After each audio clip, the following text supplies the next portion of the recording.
Go. We're going. We're going right now. Hello. Hello, everybody. Matcha has mysteriously vanished in a tragic April Fool's accident. So instead we're playing Burn the Midnight Oil, which is a Kickstarter game. Like the Kickstarter just opened up, I think, last week. I think I've been seeing stuff about this game for a long time. Something like that. Yes, it's been a while. They've announced it, but the Kickstarter only opened about a week ago. Yeah. So so we're gonna play the demo today, and yeah, I haven't played the demo yet, so this is all fresh to me. I've just been kind of watching this because it looks cool and up my alley. So yeah. My roommate has been very, very excited for this one. Yeah. And the Day with Death sequel. Yeah. But yeah. So again, this is just a demo. By the way, when you boot up the game for the first time, at least my copy, it auto mutes everything. So I thought my game was busted for a little bit. Oh, interesting. That's fun. Like if you go into the settings here, like the mute all was already selected, and I was like, oh damn. I didn't notice it at first. I was like, is my game broken? Do they not have music at the title screen? Oh. I even played a little bit of the game because I was like, okay, maybe they don't have title music, so let me just like play a tiny bit. And then there's still nothing. I was like, oh no. Oh no, what's going on? Oh no, what's going on? But it's fine. It's fine. It's fine. We unmuted it. We unmuted it. Okay. If it happens to you, just check that option first before you think your copy's busted. But anyway, hi, I'm Ner. Hello. Hello. I'm 1010, and my favorite's the one on the middle. I mean, in the left side in the middle. Oh, we're gonna say our favorite so far? Okay, let me just scooch in here. My favorite's the one all the way on the left. Yeah, I fucking figured. Oh really? I'm shocked. I'm fucking shocked. No fucking way. Everybody's throwing tomatoes at me right now. My name is Moji, and I'm intrigued by the lady on the left. My name's Brevi, and there's too many to choose from. Oh. Maybe not the fucked up little guy? I mean, he intrigues me, but I think I'll either love him or I'll hate him. Like, there's no in between. Yeah, that's exactly what 1010 was talking about earlier. Like, we just want to know. I want to know about him. Yeah, we just want to know, period. Yeah. So yeah, fucked up little guy. So, one interesting thing about this game in particular is that the two protagonists that we get to play, they all have like fully fleshed out personalities and like lives and stuff that we also get to learn about. And also there's two separate routes depending on which one you choose. Also, they're hot. And they're both hot. So Oh damn. I'm making this decision right now. Oh, you are? Cersei, yeah. Yeah. Yeah, Hell Cersei. yeah. Yeah, so Dante is the guy and Cersei is the Sorry, really, Dante. really, Sorry, really Dante. like sorry Dante, but like Cersei is just, come on. I mean, just look at her. Just look at her. She's so Look at her. cool. Yeah. Yeah, so Yeah. it's Cersei. Unknown, she's a vampire. She's a private investigator. So personal history: for 2 decades, Cersei has stalked the streets of North Haven as a private investigator, accompanied by her sidekick Edgar. She mostly deals with trivial jobs like catching cheating spouses, finding missing pets, and slaying vampires. In recent years, Cersei's lost her passion for detective work, but this city isn't done with her just yet. When she's approached by 2 different clients looking for the same person, she decides to take on this one last case. One last kiss. One last case. Yes, please. Let's do this. Sealed with a kiss. Somewhere. Don't remember the month. 1966. Oh, he did. Something not quite human stirs on the edge of a stranger's bed. leisurely lapping at the blood coating her fingertips, savoring her leftovers. She turns her head to stare at tonight's meal. A handsome man, currently lost inside his dreams. She wants to be certain she's not imagining the steady rise and fall of his chest. The last thing she needs is a trail of bodies leading them to her. But even the imprints of her teeth on his fair skin have already faded. When he wakes up tomorrow, his memories of the entire night, of her too, will be gone. He'll go on with his life like he never met her. He'll get married, have a kid or two, grow old, die. She'll remember him for a while, but she won't be sad about it, or miss him, or ever ponder what could have been. He's not the first meal whose bed she seduced herself into, and he could never be the last. So pretty. Oh my god, Circe! Okay. Oh my god. Her eyes trace the stranger's features one last time, searching in vain for a different face.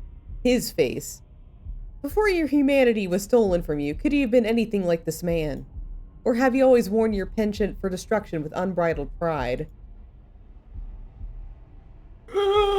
Oh god. When the stranger stirs in his sleep, she accepts that she won't find whatever she's looking for here. Oh god. The time has come to part ways. Oh, Circe! Goddamn. Sweet dreams, Arthur. At least she thinks that was his name. Thumbs up. Huge thumbs Nice. up. Hot. Maker. It is midnight and I'm writing to you from yet another city whose name I couldn't be bothered to learn. I'm not sure what day it is, or how long it's been since I bid you goodbye for the last time. Maybe it's been days, maybe it's been weeks, maybe it's even been years. Since your death, I haven't had anywhere to call home. I only stay in one place long enough to take shelter while the sun is out, and then I'm back on the prowl. It's mostly men. I desperately want them to remind me of you, even though none of them look anything like the you I knew. Living or dead, I suspect no one will ever remind me of you. I should probably be grateful for that. Shouldn't I? Maker. I have taken to hunting every night just to keep sane, but I don't think it's working. I fear I might have lost my mind long ago without noticing.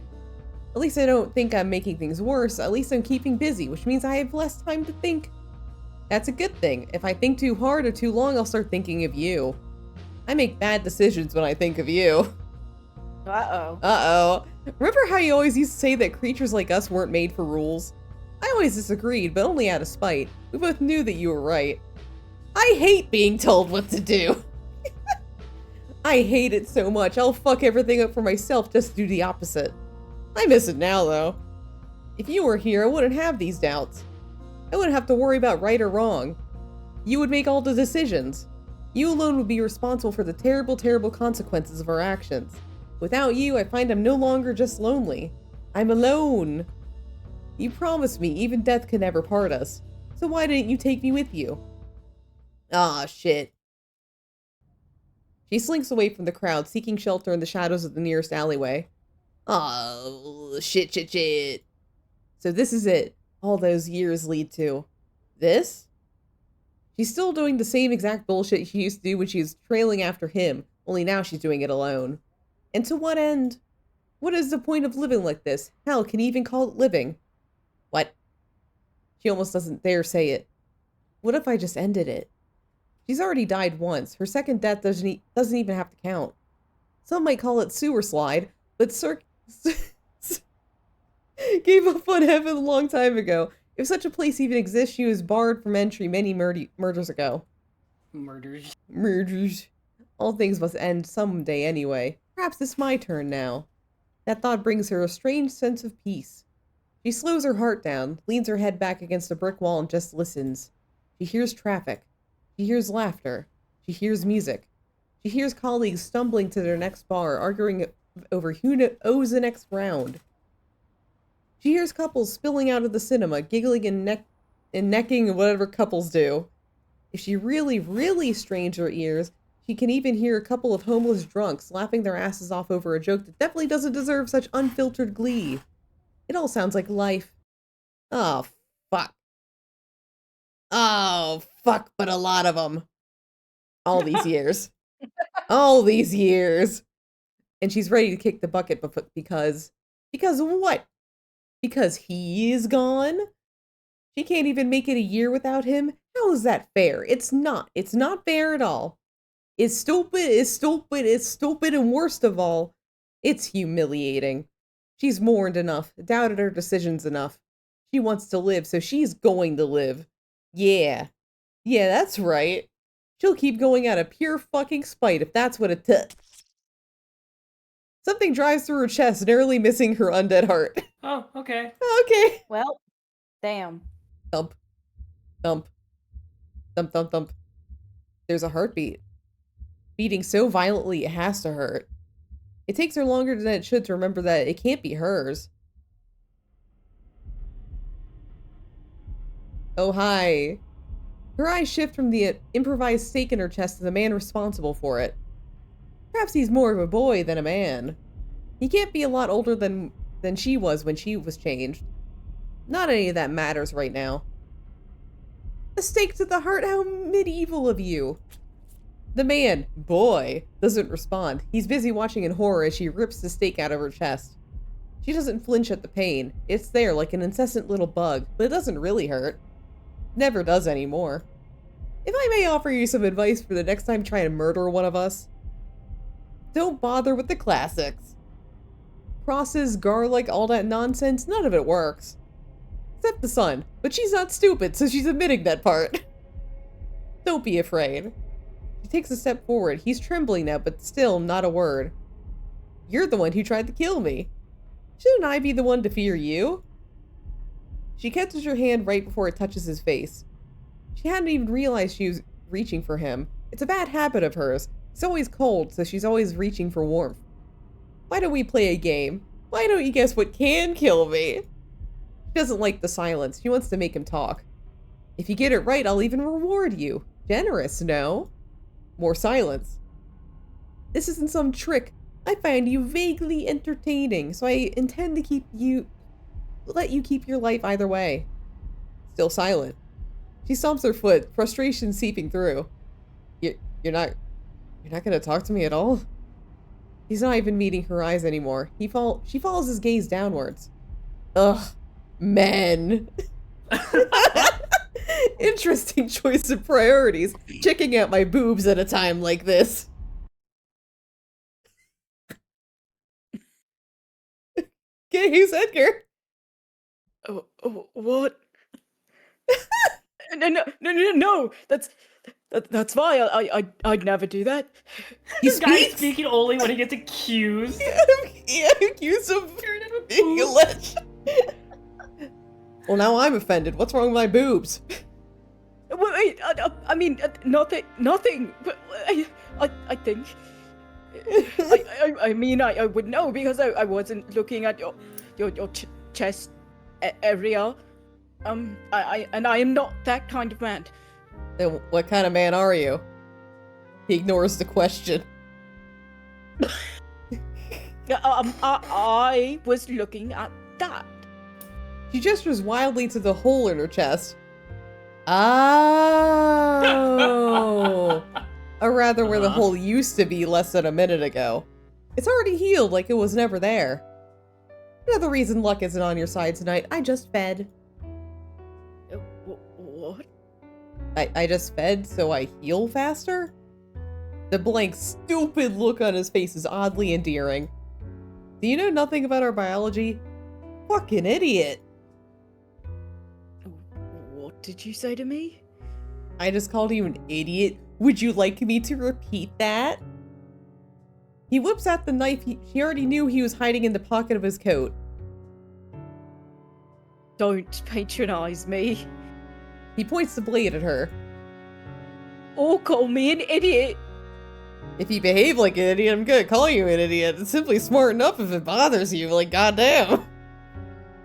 You think I care what you think of me, you leech? Evidently. You're not particularly good at hiding your thoughts, and also you got offended when I accused you of looking at my tits. I swear I wasn't looking at your tits. Why are you dragging this out? I'll never beg a vampire for my life if that's what you're waiting for, so just kill me and be done with it already. Heh. She sort of, kind of, not really tries to stifle her laugh. It pisses him off even more. So funny. Sorry, it's just your accent. I only realize it now, but it's just so British. Oh shit! You guessed it! Oh my god! Shit. Welcome to North Haven, England, where quite literally everyone talks like this. Oh, so that's where we are? She looks around, taking in her surroundings for the first time. She's not sure how she got here. But it doesn't matter anymore, does it? She's here now. You're not from here. What gave it away wasn't my American accent. Actually, exactly. Your accent. You're fucking American, are you? Oh shit, typical American, just say it, right? Fuck. Well, when it's convenient. It's not real convenient right now, but I suppose it doesn't matter where you came from. You still fit in perfectly with the other bloodthirsty freaks in the city. Ha! You amuse me. I definitely can't kill you now. Why not? Why, you sound almost disappointed. Of course not. But it doesn't matter what I want. You should do it anyway. Why? Because we can't both walk away from this. It doesn't work that way. Says who? He rolls his eyes. How about this? If you don't kill me first, I'm going to stab you in the back as you walk away. With that silly little kitchen knife? I've seen babies with stronger grips on their toys and you've gotten that. His grip loosens. Meanwhile, I could kill you with minimal effort, right here, right now. I could snap your skinny little neck with my bare hands and not even break a sweat. Only that wouldn't be very fun, would it? I don't kill as often as you may think, so I like to take pleasure in it when I do. I'd make it slow, slice your neck, but keep the cut shallow enough that I have to suck the blood out. I prefer drinking straight from the tap, you see, more intimate that way. Once I've drained you, I'll dump your corpse behind one of those bins and skip town. By the time someone finds you, I'll be long gone. Nobody will even know I was here. He lowers the knife, averting his eyes to stare at nothing in particular, not even my boobs. Do what you want. There's no one left who would care enough to try and find me anyway. She recognizes the frustration in his eyes all too well. She's seen it countless times in her own reflection. Monsters took someone from him, just like a monster once took someone from her. Well, no one will have to. As I keep saying, I'm not gonna kill you. He hurries to object, but she lifts a finger. That's enough to shut him up. And you can't kill me. You're bold, I'll give you that, but I don't think you could even kill the weakest of us. You're not strong enough, and that's not an insult or a slight against your ego or an attempt at undermining you. It's simply fact. You are too weak. Don't you think you're underestimating me a little bit too much? No, I see you exactly as you are, a twink. You're no threat to me. You're no threat to anyone. You want revenge, but for what reason you can't kill the one that you actually want dead, so you poured all your resentment into the first vampire you could find. Me, apparently. Maybe you thought I'd be an easy kill. Maybe you really thought you could do it. But if I had to guess, I think you knew you would fail. I think you wanted to die. I imagine you changed your mind by now. Staring death in the face, you're no longer so tough. Still, your pride prevails, so even if anything I just said happened to be the truth, you'd never admit to it. Would ya? He drops the knife to the ground and... Pronunciation of name, again, I completely lost it. It's Cersei. Cersei, yeah. Yeah, knows how she's got him. He's not weak because he feels fear, or because he looks at her like she's a person, deserving of empathy, or worse, sympathy. He's weak because he was born that way, a twink. Cersei was much stronger than when she met the one who made her. Her maker had spent an eternity mastering the art of pretending to be something she'd never be again. Yet when she laid eyes on him, she'd seen what he really was. Maker? Oh? Oh. Dictionary. We have a full dictionary. Holy Whoa. shit. Whoa. Oh my god, that's a lot of fucking names. Damn. Holy shit. Oh my god. God damn. Damn, it's the A lot of creator of names. another vampire. It's the duty of the vampire's creator to mentor their apprentice, but this tradition isn't always followed by the clanless. Vampires abandoned by creators are often at a disadvantage in the world, especially in vampiric Yes. society. Society. We live in a society. A monster. But even knowing that, she'd still lost to him. She'd still been too weak. Not anymore, though. If you'd like, I could teach you. Seeing his confusion, she elaborates. How to kill vampires, I mean. You would teach me how to kill your own kind? Yeah, why not? No matter how much of an idiot you think I am, surely you don't think I believe that's a genuine offer. Your kind prey on the weak, but you're loyal to your own. Even I know that much. He's not wrong. Contrary to popular belief, most vampires are social creatures. They thrive when they're together. In theory, at least, reality is way more complicated. It's frowned upon, I know, but I don't mind offending people. As a matter of fact, it might just be my favorite pastime. So it's not just me. You're insufferable with everyone. How dare you? But yes.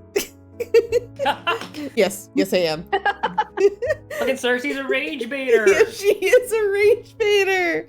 She offers her hand with a smile far too dangerous for anyone sensible to trust. What do you say? Do we have a deal? Only an idiot would strike a deal with a devil like you. Or someone moderately desperate? Fuck you. A moderately desperate idiot, then. Sighing, he takes her hand. She bites back a grin. Ah, before I forget, what's your name? Edgar James Thorne. Oh, you have 2 first names. Got it. That sounds really pretentious. I'm just gonna call you Eddie, okay? No. Damn. I'd rather you not, actually. Oh, come on, Eddie. Oh god. Fucking fine. What about you? What's your name? If I told you, would you even use it? Well, probably not. But maybe. That's what people do, isn't it? Call each other by the other's name. It's been a while since anyone has used her name, but she's supposed to be rude to withhold it from him now. They call me Cersei. So may you. His grip on her hand tightens. I want to ask you something, Cersei. Yeah. When you've taught me all that you can, what's going to stop me from killing you? She allows herself that grin now, showing him all her teeth. Nothing but your own compassion, smile.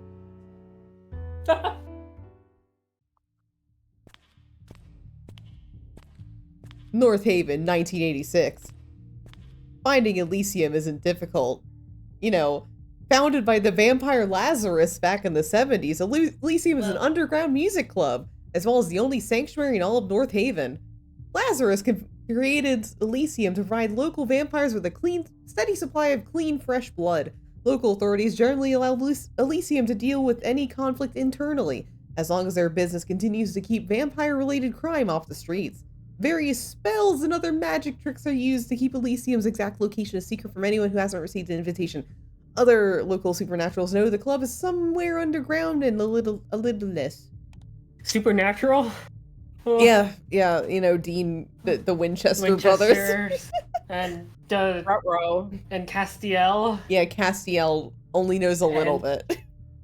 Those are the only 3 characters that matter in that fucking show. Yeah. Honestly. And Lucifer, I guess. There's Lucifer? I've never watched Supernatural. I have, unfortunately. Oh no. The dark doesn't bother Cersei the way it might others. Even if it did, she's navigated these tunnels enough times to remember each step. It's getting inside that poses some trouble.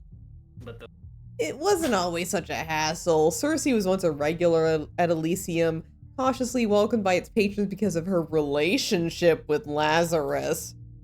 Wow. Jesus Christ, the founder of Elysium. Oh my god. He's a gifted vampire, but the specifics of his powers are an open secret few dare mention to his face. I'm skimming now.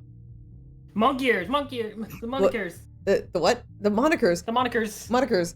Okay, Prince of Elysium, Laz, asshole, dickhead, etc., etc. Nice. They're also together, I guess. Oh, Yeah. the only boy. Okay, we're getting the tea. The only boyfriend Cersei's ever had. Ooh. When their relationship ended some years ago, Lazarus didn't take it well and indefinitely banned Cersei from Elysium. Oh my god. Oh.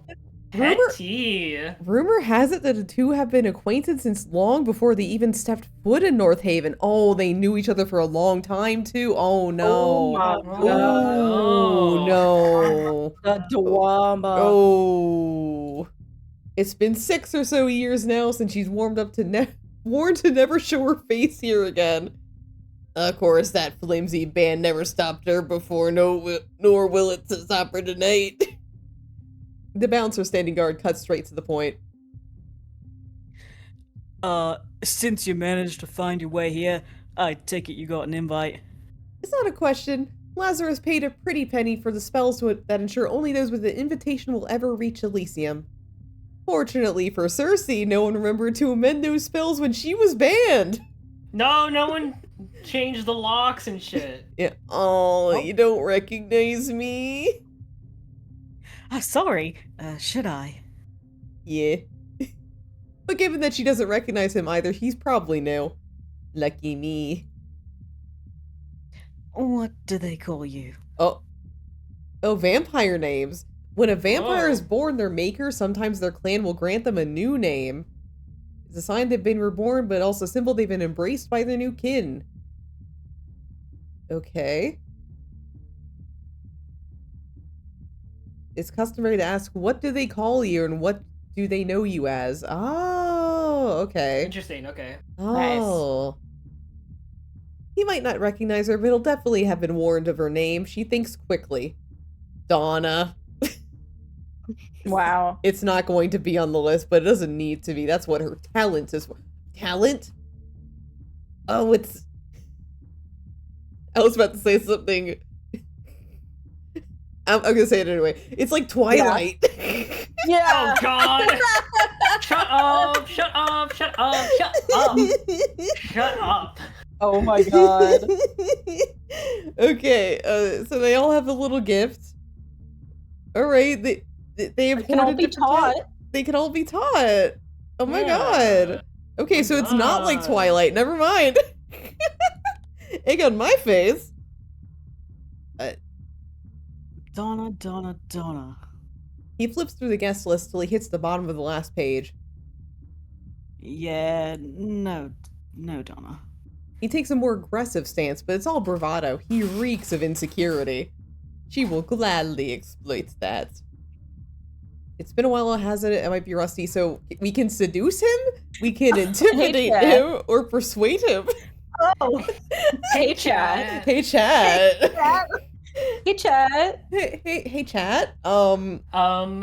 We have... So... Hee hee. Tee hee, says Cersei. Yeah. Fucking goddammit. What? Tee. Tee. There's a funny little option, a little channel point redeem. Yeah. Yeah, tee. Called grab the controller. So you can choose to seduce him. Or I roll a d6 and I leave it to roll. sexy fate. Only one of those And- options is sexy, though. And the sexy fate says to seduce them. Oh! Thank God. No, never mind. No, Cersei! So there's your right choice. No, okay. that's not the right strategy for this one. Seduction may be a personal favorite of hers, but the method is a hit or miss when it comes to other vampires. Most vamps don't share her appetite for casual sex. most simply can't be bothered. Without enough blood in your system, it gets quite dead down there. Oh no, oh no, they can't get it up. That's so funny. I should intimidate him or persuade him as a safer bet. Okay. Okay. All right. Well, D4. D4. D4. Intimidate this guy. Alright. Okay. You deny me entry for some stupid fucking list. How dare you? If you know what's good for you, you will let me in. Her voice doesn't come out right. It's a touch too soft. She already knows it's not going to work before the words are even out of her mouth. If your name isn't on the list, you can't get in. That's the rules, Donna. Or whatever it is they actually call you. Let's try that again. You're new, right? She doesn't let him answer. I assume so. Otherwise, there's no way you wouldn't remember this face. I am hot, after all. She gets closer and closer and closer, as much up in his face as their height difference will allow. When you see this face, you should let me in. The bouncer staggers back a step, his confidence rapidly depleting. Her words haven't actually frightened him. Not really. It's just how compulsion works. Oh. Oh, okay. Good God. Oh my God. That's so many words. Yeah. I mean, it's compulsion. We've seen this before. Yeah. Or don't. You're more than welcome to wait and see what Nisha will do to you when she learns that you turned away one of Elysium's VIPs. It was the manager as well as Lazarus's right-hand woman. Oh. Hand woman. Oh wait, we got more tea. Your right hand comes off. Oh, We got tea. ooh. Some of Elysium's patrons like to speculate that Nisha and Lazarus are secretly lovers. But anyone who actually knows them would know that that is no more than hogwash. Nisha's like a sister to Lazarus. They bicker often, and he trusts her more than he trusts himself. Okay. Nice. Okay. Nice. Nice. She's not known for her mercy, but you are new. Perhaps she'll take pity on you. Her words are followed by a lazy, half-assed shrug. Perhaps. Compulsion isn't mind control. Circe can't force people to entirely transgress their own nature. It simply sways people in certain directions. Different methods, seduction, persuasion, intimidation work for different people. The weaker their will, the farther she can push them. With enough practice and the right target, you can convince someone to do almost anything. Oh, you know what? We do have issues with the guest lists all the time. Mixing names, those sort of things. They definitely do not. Nisha would never allow it. Must have forgotten to write you down. Please go ahead, miss. Miss? I mean, ma'am. My lady? Mistress? We'll work on it, yeah? She casually pats his shoulder on the way in. Oh, Circe, love you. What the fuck is this Love you, dive Circe. bar, bro? Elysium. The only sanctuary in the city for creatures of the night. We know what a sanctuary The is. Sanctuary is Yeah. it's a song by Yutada Hikaru. Yes. Since the 70s, Elysium's been an Epicurean haven for vamps to gather and feast without repercussions. Donors. That's what they call the humans selling their blood here. Oh, I wonder what that means. Yeah. Yeah. Yeah, some people do it for money or in the hopes of This is becoming where- vampires. Sometimes this is where Val's blood goes. Yeah. When she goes to the back alley donation center. Some of them are natural masochists, taking pleasure in being fed on. Others are only here to make some good money. Most are here for both, and a select few loonies come here with dreams of one day becoming vampires themselves. But to my knowledge, few, if any, have yet had the honor of experiencing the change. The change. The change. Oh, well. Nope, never mind. Oh. Hey, I can do it. Vampire just bestowing vampirism on a mortal. Those who experience it themselves say it's both the most pleasurable and painful experience one could ever have. Dang. First Dang. death. It's been nearly a year since Circe last set foot in Elysium. One quick look around probably reminds her why she's been avoiding the hellhole. Nothing's changed. Everything's exactly the same. Cersei inhales, her stale lungs breathing in the irresistible saccharine scent of blood. The familiarity should comfort her. In a city that's rapidly changing, more so now than ever, Elysium's been one of her only constants. But it gets so damn boring! Among the 40 to 50-something vamps who permanently reside in North Haven, Cersei can count on one hand which ones aren't regulars at Elysium. They're a tight-knit group who come here night after night to dance, drink, and smooch. And as for what brings Cersei herself here tonight, the same reason she always comes to Elysium. She's looking for someone. Let's see. She double checks the picture the client provided. It's an old photograph. A blonde guy cute enough if you're in his age group, with baby blue eyes and a smile that's up to no good. Basically, I'm looking for a less alive version of this guy. Cool. She scans the dance floor for a mop of blonde curls, but there's no one. Either our intel was off and he's not here yet, or like most of us, he's taken on a different look in his new life. It's annoying they don't have more of a recent picture, but this is what the client offered and Edgar couldn't find anything more recent. For now, she should find someone who might have a better idea of where she can find him. Question is, should I find Nisha or Lazarus for that? Interesting choice here. So we can find our ex or his quote-unquote little sister. I feel like it'd be so funny to just annoy the shit out of Lazarus. I think that would be funny too. You know what? I'll grab the control. Oh, let's annoy the shit out of Lazarus. Yeah.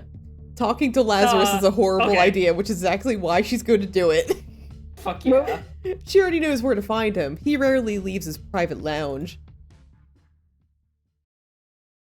Lazarus. He's called by more than one name. The Prince of Elysium. Asshole. Dickhead. Occasionally Laz, but only by those who've had the misfortune or pleasure, reviews vary, of being part of his inner circle. To Cersei, he's just Lazzy. Former fling, current pain in the...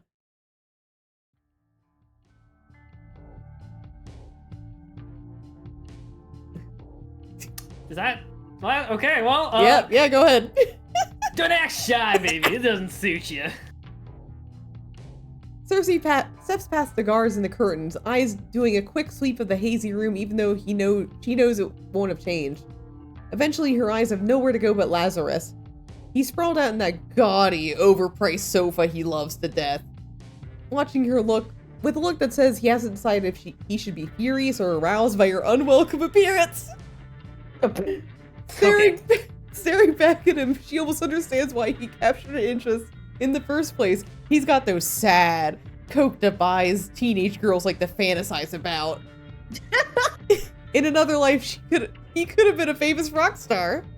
His gaunt face and cocksure grin would have been plastered all over the city, on billboards and magazine covers, and as drunken tattoo on some poor college girl's ass. In this life, he's nothing more than wasted potential. But he's not completely useless. You just have to approach him in the right way, so let him talk or get the first word.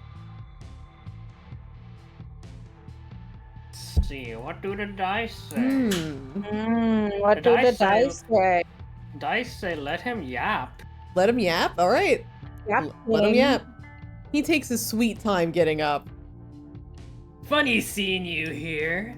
I was just saying, it's been a while since my favorite bat dropped by to ruin my night. It takes everything in her not to fly over the table and strangle him. If she gets too close, she fears she'll kiss him instead. Or bite his face off. She's unpredictable when it comes to him. Why did I think this was a good idea again? Was it because somebody out there told her to do that? Maybe. Oh right, it's a bad idea. That's supposed to be the good bit. Won't you invite me to sit? He pretends to hesitate, but he's so impatient he can't maintain the charade for any longer than a second. Whatever, you're already here. The gloaming. Go on, beautiful. Have a seat. She eyes the settee opposite him for any suspicious fluids before she sits. Better safe than sorry. As petty as ever, aren't you? Me? Petty? I don't know what you're talking about.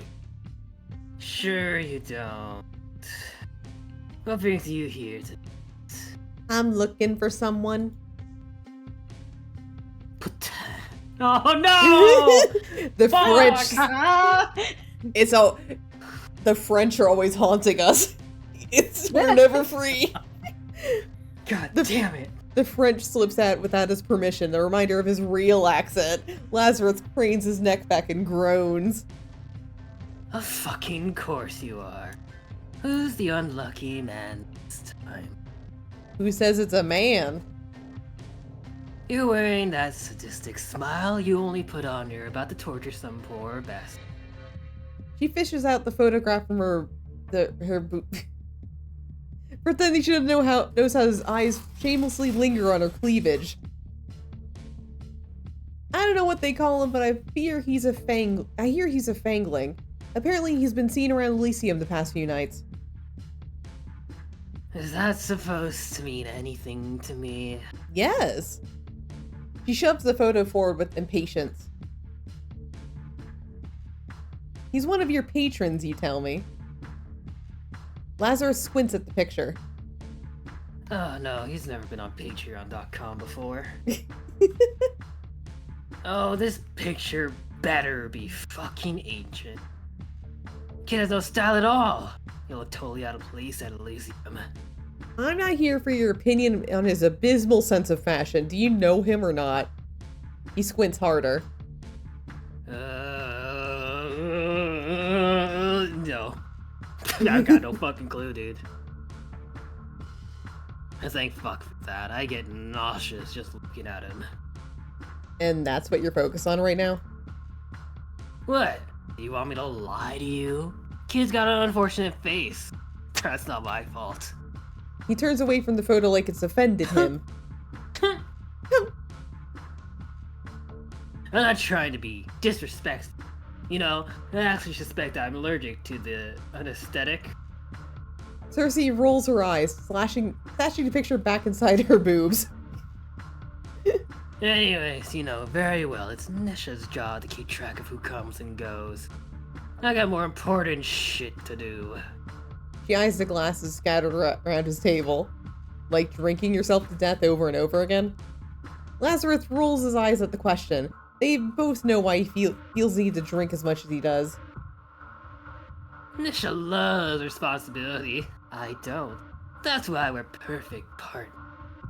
Remind me, why do you contribute to this partnership? A lot! I mean... Like... You know what? Nothing comes to mind at the moment. I'm sure there's something.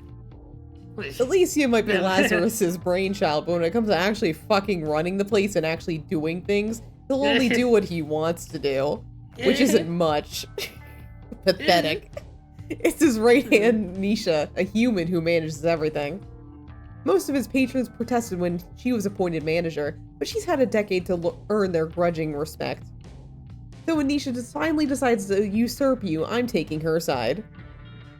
Yeah, right. You'd miss me too much if something happened to me. I disagree. Care to find out who's right? He downs the rest of his drink, at the same time gesturing for another with his free hand. One of the donors on standby slices her palm, dripping fresh blood into a clean glass. She hands it over with an adoring smile.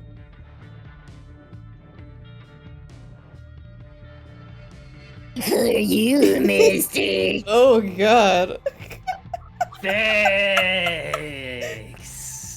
He accepts it without even glancing at the woman, who obediently scuttles back to her corner of the room. Oh god. Oh gosh, she's on the ceiling. Oh god. Oh, she's inside the ceiling. Oh no. Cersei watches the entire interaction in disgust. Oh god, it's like a rat. Oh. Can we be honest, Cersei? Come on, let's be honest. You're a smart woman. You already knew I wouldn't know him. He sips his drink with surprising restraint, watching over the rim of his glass. So, why'd you come to me? In all honesty, she's not sure. Maybe some mysterious person on another side of a screen did it. It's definitely not because she missed him. Lazarus has a way of crawling under her skin that makes her feel alive again, but she's never been a masochist. Maybe she was hoping he'd be the cure to the chronic boredom haunting her as of late. Could that be it? How naive of me. Elysium hasn't changed since she was last here, and the same goes for Lazarus. He puts on a good show with his theatrics, but he's just as permanent as the rest of them. Unable to grow, unable to change, unable to escape this. Want to sleep with me? Oh my god. What a choice. Whoa! Girl. Two dramatically different paths that we can take here. All right, chat. What are we doing tonight? Yeah, chat. Yeah, what are our plans for tonight? That or we let the dice decide. Yeah, Well, the world is our oyster. Choice 2. Okay, bye. Okay, bye. Since you refuse to be useful, I'm not gonna waste any more of my time. If luck is on my side, we'll never see each other again. Bye. You're leaving? Already? Wait, don't be so dramatic. She stands up, more than ready to get the hell out of here. Lazarus chucks his glass aside and leans forward, reaching out. Do not touch me. I chose not to sleep with you tonight. It stops right before their fingers can brush. I wasn't going to. He reclines again. Oh no, he's pathetic! Hands raised in mock peace. Look, it's no secret I have a soft spot for you. I've always been lenient when it comes to your, hobbies. But I'm still running a business here. Elia's clientele has certain expectation when it comes to safety. So I can't let you prance in here as you wish and murder one of them on a whim. Haven't we already been over this? I feel like I'm having fucking deja vu. More than once, the conversation tends to end in her favor. Who said anything about Moida? Do I look fucking stupid? Don't answer that. Fine. Who says I need your permission to kill him? Don't worry. I'm under no impression that words alone would be enough to stop you. You respond far better to other men. Is that a threat? What? No! If I say it is, will you leave without killing my customer? Then I'll just kick you in the balls first. Hot! Oh no, he likes it. Oh no. God. Oh, you're disgusting. Baby, you know your threats always turn me on. Lazarus straightens in his seat, as much as his permanently inebriated state allows him to. Look, I don't give a shit what my clients get to upside Elysium, but inside my club, murder kinda sucks for business. But you don't want to have Fangling as one of your patrons anyway. He's bottom of the barrel scum. He preys on vulnerable women, escorts, and the homeless, and whoever he's decided won't be missed. Is he wrong in thinking that? Okay, now she's seriously considering kicking him. Just one kick. He won't even feel the pain through all the substances he's been abusing. Keep your fangs to yourself, little bat. I'm not saying I agree with this choice of silence, but I'm sure we both can see where his reasoning comes. Or are you going to pretend he's the only vamp in North Haven to prey on the most vulnerable? As Lazarus gets more agitated, his real accent starts to slip through. I can't do a French accent, shut the fuck up. Oh, okay.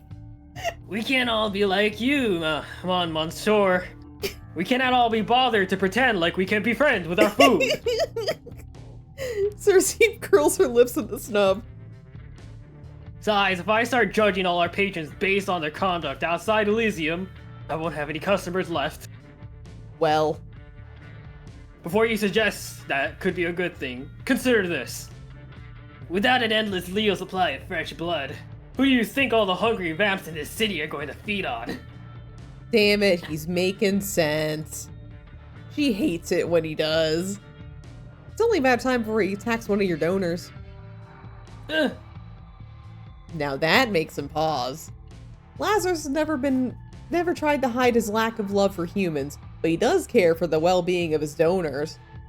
Who knows if it's out of genuine empathy hidden somewhere deep inside that dead heart of his, or if it's because them dying would be an inconvenience, but he tries to keep them out of harm's way. That would be bad for business. You got a particular reason to believe he would do that. Call it a bat's intuition. Smile. Or just freaking common sense, but Laz never listened to that, so. Intuition? Ah! I've listened to your intuition before. It's gotten me in trouble one too many times to count. But it's also saved your ass plenty of times, hasn't it? I guess. Alright. Say I believe you. I still can't ban the Fangling unless he's actually broken one of Elysium's rules. It'd make me look bad. But if you leave him be and he hurts one of your donors, you look even worse. Damn. Well, this is inconvenient. Just vibe ban him, come on. He scratches his nose, a nervous tick he's had as long as she's known him. It never fails to irritate her. Stop fucking doing that. Okay, how about this? I get one of my mobs to do it. If he really is just some nobody Fangling, I could hypothetically turn about blind eye. Like he believes. So, some people are only simply too unimportant to be remembered when they're gone. Don't do whatever you're gonna do anyone near here, though. Don't want Orion and his circus come here to snoop around. Who's Orion? Who's an inspector in the supernatural crime division, making him Dante and Raoul's superior officer. Despite being a vampire, Orion has a human family. Both his wife and daughter are aware of his identity and job. Oh my god. Damn, officially, Orion's daughter Alice is adopted and not his biological child. Vampires shouldn't be able to have children, making Alice a miracle that has to be kept a secret. If her identity gets out, it might catch attention of questionable people. Perhaps it is that similarity that Orion finds it difficult to not constantly worry about Dante. Okay. Dante from Devil May Cry? No, Dante from Limbus Company. Whoa. Or even worse, that lilac-eyed bastard you're fond. I'm not fond of him. That's your paranoia talking. But of course I can be discreet. Just make sure your sycophants know I've got permission to roam Elysium freely for the night. I'll let the staff know to send the thing your way if they see it, but be quick about it. Makes people nervous to see North Haven's biggest vampire slayer. Couldn't pay me to stay another minute. She's already said more than she wants to, but of course Lazarus isn't done yet. He has to have the final word. Anytime I don't see you for a while, I forget how infuriating you can be.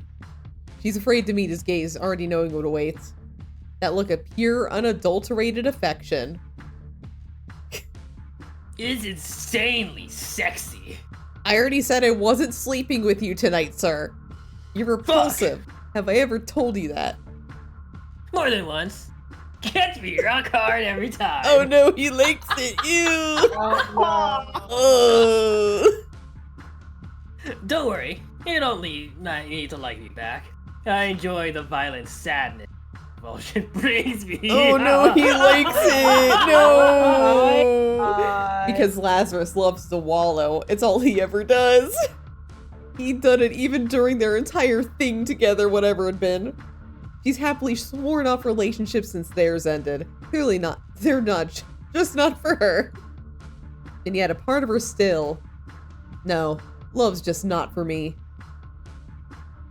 I'm sorry for the way things ended. I should have appreciated it. It's the same speech every time. You're right to break up with me then, but it's never too late to take me back. Won't you let me be yours again? I already said I wasn't sleeping with you tonight. Say nothing back. Oh, please. Who's she trying to pretend she is? Oh, God. Bigger person? Cersei. You cannot seriously want that. I want you all the time, Cersei. I always have. We were awful together. With or without you. I'm a poor excuse for a man. Yes. We might as well be all... Oh. Oh. Oh okay. no. Well. Might as well be awful together then. Where's your sense of shame, Lazzy? Dead. Oh. Close enough. Shame? The fuck would I need that for? Shame is a disease. All this does is stop you from going after what you really want. Don't be cringe and be free. Be cringe. Maybe what we want isn't what's best for us. What has either of us ever cared what's best for us? Her skin crawls under his intense stare. Whatever, I got a fangling to catch. Very well.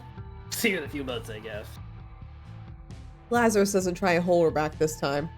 She leaves, feeling more disappointed than she deserves to. She should have known tonight wouldn't be any different. She's not sure why she even wanted it to be. Not much time passes before one of Elysium's goons notifies Cersei of the Fangling's arrival. Apparently they call him Seth. He's over there. Oh, he went all gabagoo. Gabagoo. It's our gesturing. He was like slouched over like a little mobster. One of Laz's lackeys picked up his name from Nisha. Okay, Seth. The Fangling! Moments later, Cersei finds Seth loitering near the stage. She was right to assume that he's changed since the photograph. He's at least a few years older, though still young enough to have just graduated university. He shaved off the baby fat and grown a mediocre mustache, but the cheeky smile he shoots her way is identical to the one in the picture. For a split second, Cersei hesitates. He still looks so young, so full of life, even in death. Then she remembers what he's done. She remembers the women he's hurt. She remembers that he deserves this. Hey. He's grinning from ear to ear, a little too brightly for someone who's supposed to be dead as she closes in. He wants to be Seth. Oh, well, hello there. What did they call you? It doesn't matter. You're welcome to call me whatever you want.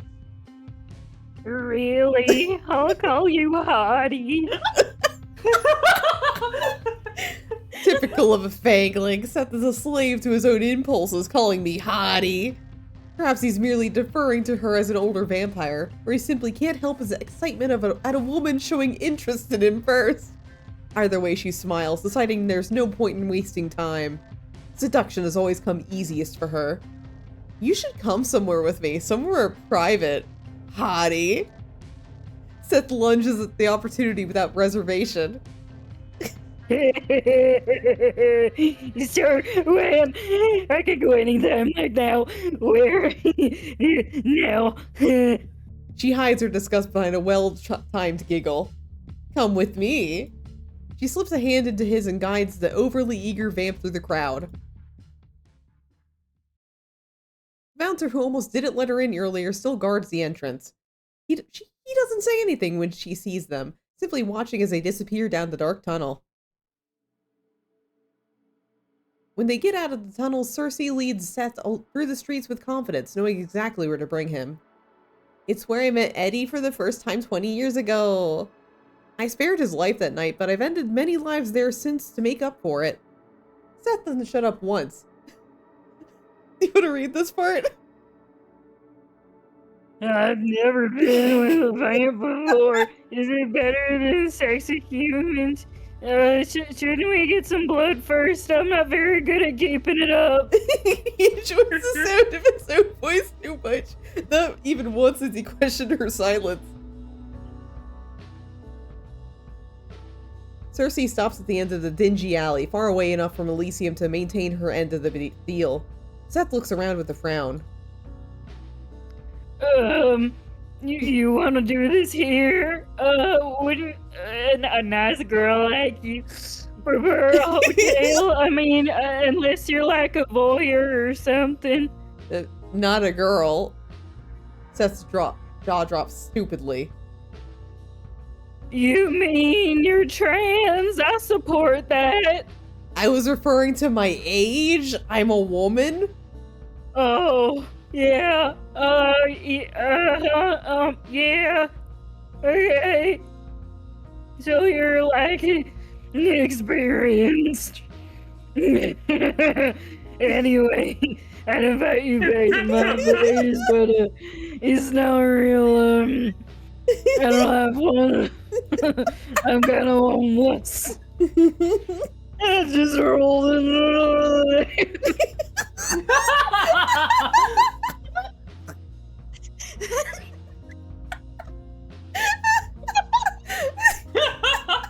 Uh-huh. Uh-huh. Uh-huh. Go ahead. Oh my god, I'm crying.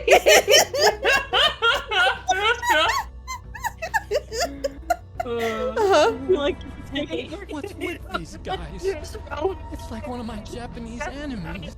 Still getting my shit sorted out. She ignores him, letting him laugh all over the place while she looks around, checking there's no junkies or creeps hiding around the corner. Seems it's just the two of us here. And he's back to being excited. So you're fucking dirty, aren't you? You got some kind of kink for being outside where other people can hear you, you fucking freak. Ew. So I guess you picked a good spot then. There's no way anybody will find us here, but we're still outside and someone can probably walk right past. I mean, as long as we're on the same page. She lunges at him, grabbing him by the throat and shoving him against the wall. Kinky! He doesn't need air to survive, but he's forgotten that in his panic. He gasps desperately, clawing at the hand wrapped tight around his neck. Cersei stares into his eyes the entire time. Doesn't want to miss the moment the fight leaves him, the moment he realizes he doesn't stand a chance. She's older. She's stronger. She's gonna kill him. She's gonna fucking kill him. Oh, Cersei! Oh, Cersei! Your expression. The bloodlust, the bloodlust, the bloodlust. Oh my god, Cersei, the bloodlust. Twirling my hair. Please! She only notices he's crying when a stray tear hits her skin. Typical. When threats don't work, they always resort to begging. Please don't bite off my dick. I know what I did to piss you off. But She can feel the joy seeping out of her as Seth's crying grows louder. She forgot how annoying it can be to kill fanglings. They're too sensitive. Whether it's pain or pleasure, they feel everything too strongly. That's why they don't last long without an older vampire to guide them in their first year. Leave them to their own antics, they'll fuck like rabbits and die like cattle. why are you doing this to me? Quit wailing and I'll get to that part. It's really hard not to wail when you're about to fucking kill me. But sure, I'll be quiet. She lifts her chin, daring him to speak another word. I'm waiting. Perfect. Listen, I think we can both agree you've been stupid. Stupid. Least you could have done is be more careful with where you take your meals, not eating as many sheep from the same pen. Maybe no one would have noticed. But no, on top of that, you were childish enough to play with your food and leave evidence behind. She sees the exact moment her words start to seep into his dumb, stupid little brain. The games you like weren't very fun for your playmates, were they? Of course, you liked that they didn't like it. Didn't you? Oh shit. Oh, that's what this is about. They were so fucking into it. And you've been talking like I've been touching them. I haven't. I never said that. I'm not sick. My mama told me better. I see, so she warned you not to stick your dick where it's unwanted, but she forgot to tell you not to eat people. Don't bother denying it. You torture them, Seth. You snack on their flesh while they still breathe. So why I like to steal about it? I'm fucking hungry, dude. Their blood is getting at the drink, but like their flesh is too dirty. Like that's crazy. I don't want to waste it. And every vampire's tried meat like once. Like I'm sure you like because you're old. Like I know you have. You're just. I mean, like you said, you're old, and like I'm sure that they liked it. They liked being meat. Her fingers twitch, her grip on his throat threatening to tighten. Did they tell you that they liked me meat before or after you drained and defiled them? I'd ask them personally, but last I checked, the dead don't talk. Well, with the exception of us. Why does it even matter? I'm insane.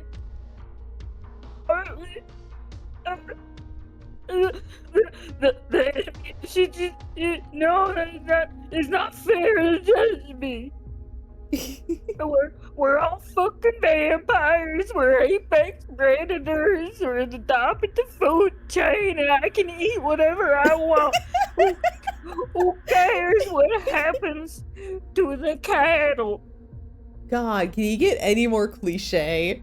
See, that's the problem with vampires like yourself. You have no regard for consequences. You think just because you can, you should. Like, you just think, oh man, I want to take a little nibble off the meat there. You just do it, like stupid. Well, let me clue you in on one little secret. He squeezes hard, strangling him. You shouldn't have. I'm angry now. Angry. Oh, who's this guy? Release him. Oh, you've gotta be kidding me. It's the vampire police, isn't it? Release him. I will not repeat myself. There's only one vampire in the city who would dare order Cersei around like that. Arbraxis. The lone vampire and his team. His agents respect him as leader, but his loyalty to the SSF has made him unpopular with the local supernaturals. He once lived as an aristocrat, and he still owns a mansion somewhere in the outskirts of North Haven. He's declined to comment. Okay, so man has a mansion. Okay, Batman. Okay. It's Batman. Hi, Batman. Don't call me that. This is your final warning, Miss Cersei. I strongly recommend you heed it. I heard you the first time, Batman, but I'm not one of your lapdogs. You should ask I'm nicely sorry. if you want me to do something for you. I got to say this. Why does he have an amnesia jacket? Oh my Oh, god. shut the fuck up. As if playing nice with you has ever done anyone any good. How would you know? You never tried. You call me Batman and I said I didn't like it, and yet you still do it. Why would I be nice to you? And you're trying to distract me, but your efforts are in vain. Tonight, I have even less patience for your antics than usual. Death is under the protection of the supernatural the supernatural secrecy force. If you harm as much as a hair on his head, you will be in defiance of North Haven's supernatural law. Okay, what does that mean? Sorry, just a second, Batman. I gotta read the dictionary to remind myself. It's a privately owned counterterrorism and intelligence agency secretly operating under political and financial support from multiple governments and private individuals. Shield the existence of supernatural world from humans. Okay. Okay,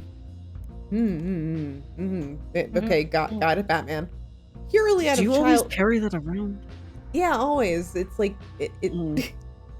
I keep it in my boobs. Oh my. Yeah, there's a lot that can fit down here. Oh. Purely out of childish spite, she considers plucking a hair from Seth's head just to prove a point. It'll grow back in seconds, after all. Release him. Let me handle him. Meh. As if this would be my first crime. I've broken at least 2 laws just tonight. Excuse me? This is a serious matter. Oh, how serious? I cannot say much. Just know that Seth is our only witness to an important investigation.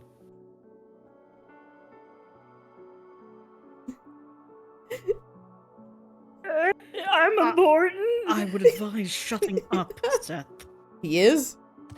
In her surprise, Cersei drops Seth on his behind. Seth scrambles to his feet, ready to hide behind Abraxas's imposing frame. It's hard to tell, but beneath that thick jacket, Abraxas is hiding almost 6 feet 5 inches of lean muscle. If only he'd use all those muscles for something productive, like throwing me around the bedroom. Damn, girl! Damn! But I digress. Normally, no self-respecting vampire would run to an SSF agent for help, but Seth either doesn't know that or... Yeah, no, he definitely has no respect for himself. Follow me. One of my agents is waiting for us around the corner. Hey, where do you think you're going? I'm not done with you. Abraxas answers without pause. I'm done with you. I'm not. I am. I've failed to see how that's my problem. Abraxas couldn't look more bored if he tried. It's infuriating how he always carries himself with the perfect poise, even as his shoulders hang heavy with the guilt he thinks no one can see. Thank you for not putting up too much of a fight this time, Miss Cersei. I appreciate it when you are willing to collaborate. Unlike the rest of his good-for-nothing squad, Abraxas has never, not even once, flinched in the face of her wrath. But there's always time for firsts. Collaborate? You want me to show how I collaborate? Oh, Oh, My. CG! She storms up to him. Even in heels, she has to glare up at him, but the height difference has never intimidated her. teeny tiny. You're so small. Such a small bean. Shut the And fuck this up! is highly unnecessary. I could hear you perfectly fine where you stood. What the fuck? I am not a teeny tiny tiny Like a little bean. baked bean. No, I'm not a little baked bean. Go fuck yourself. Not even a flinch. Not right here, and that's very mature. You are more than welcome to waste my time any other night, Miss Cersei, just not this one. And not right here in the alley. He tries to sidestep her, but she follows, blocking his path. No, don't pretend you're above this. You love arguing with me. That's why you're always in my business, messing with my work and stealing the evil people I try and kill. His brows furrow. It's the only hint that her words have affected him in some way. I am not in your business. You're in mine. Right, sure. That's why I stalked you here. Oh, Exactly. Wait, that wasn't me. It was you. Oh, please. I did not stalk you. How'd you find us? I stalked him. What the I fuck? mean, coincidence. Coincidence? Seriously? It's the best you can think of? It isn't the first time you have brought prey to this alley. I was in the area looking for Seth, and I figured it would be worth a look. So yes, it is nothing more than a coincidence that I found you. He moves to pass her again, but she moves again to block him. Do you even know who you're protecting here? Do you know what this bastard does to his victims? He doesn't just drain them, he tortures them, and then he turns them into meat. He deserves worse than death. You're one to talk. You just tried to kill me. Seth pushes out his chest, mimicking Abraxas' stance the best he can. You saw what she did. You saw everything right, Capitan. Quiet. Oh shit. But Seth only gets louder. You did. You saw how this harlot treated me. She threatened Whoa. me, and then she attempted to murder me with her hands around my neck, which I sometimes like, but it wasn't good tonight. Wow. TMI. What are you waiting for? Do your job and get rid of her. Cersei doesn't rise to her own defense. There's no need, because she sees Abraxas' response coming from a mile off. On what grounds? What? I just told you she tried to kill me. You're already dead. And that isn't something the SSF is concerned with. We cannot get involved every time there is a minor squabble between two supernaturals. especially when it involves things like this. But Shut it. Shut it! They trade a peeved glance at the unintentional coordination. After a stony stare, Abraxas is the first one to break the tense silence. You have no authority here, Miss Cersei. Now go your way and I'll go mine. The palm of his cold hand goes along the small of her back, gently pushing her aside. Then he grabs Seth by the elbow to drag him to the mouth of the alley. Cersei follows, right at their heels. So what happens to him after you get what you need? Does he gonna need to be killed? I can do that. We'll follow protocol and release him. But he's a criminal. Because he's predictable like that, Abraxas just offers her the usual spiel. The SSF is a counterterrorism and intelligence agency. We investigate and neutralize supernatural threats for the greater good of society. Tomato, Oh. tomato, tomato. Tomato, tomato, tomato, tomato. We have neither the time nor a reason to chase down all the addicts, muggers, and vandals who haunt these streets. Well, you But got I mean, one if right you want now. to wait outside, I wouldn't complain, but you didn't hear that from me. You don't even have to chase him. He's right there. But Even if I wanted to do something, and I really do because he's really fucking annoying, what? shut up. We have no case against him. I cannot abuse the law by detaining him without proof of a crime. My word is your proof. Have I ever lied to you before? Yes, many times. No, that was a joke. Do you know what a joke is, Batman? Every time. You also call me that name, and I don't like it. Oh, come on. I'm not lying this time. I'm not joking. This is not my joke face. Come on. Abraxas pauses, turning to look at her. She meets his assessing stare with confidence. Hmm. Hmm. If you have proof that this vampire has violated supernatural law, you should gather your evidence and report it to the Supernatural Crime Division. The supernatural Pull out that crime dictionary division. again. Okay, let me just pull it out of my tits. Whoop. All right, looking at it. A secret police division focused on investigating and preventing supernatural crime, led by a wizard named Advic. To the public eye, they appear as a special crimes division. How does that fit in there? Don't worry about it. Stuffs it back in. Oh, well, I'll put in a word with the inspector or whoever's on shift to make sure he's looked into as soon as possible. And if he is indeed guilty of the claims you make, I'll personally ensure that he gets what he deserves. Now, will you please step aside and let me do my job? She steps back, hiding her fangs between her tightly pressed lips. Fine. She's not going to report shit. By the time they get through with the backlog to his file, Seth will already fled the city. She'll surrender him to the SSF custody for now. There's no other option, but as soon as he's out of their sight... Seth snickers under his breath.